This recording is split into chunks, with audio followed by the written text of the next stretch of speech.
2019, le budget des forces de sécurité intérieure, c'est plus 335 millions, plus 2,6%. Et nous faisons cet effort depuis déjà 2 années. Ça veut dire que partout, pas simplement dans ces quartiers, il va y avoir plus de forces sur le terrain. Nous avons voulu bien les former.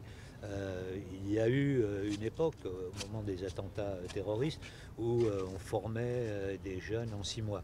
Nous avons voulu garder 1 an de formation, de manière à ce qu'ils soient bien formés.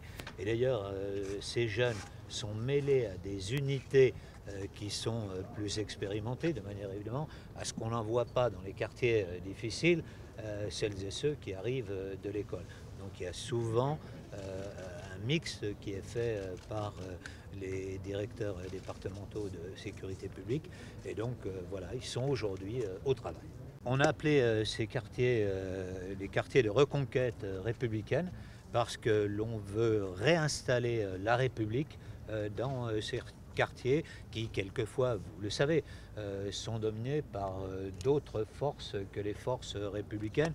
Et donc, nous ne voulons pas que dans ces quartiers s'installe la loi du plus fort, du petit ou du gros caïda, de celles et ceux qui, effectivement, empêchent de vivre nos concitoyens. Les 30 forces que nous avons mises seront réparties en 2 groupes.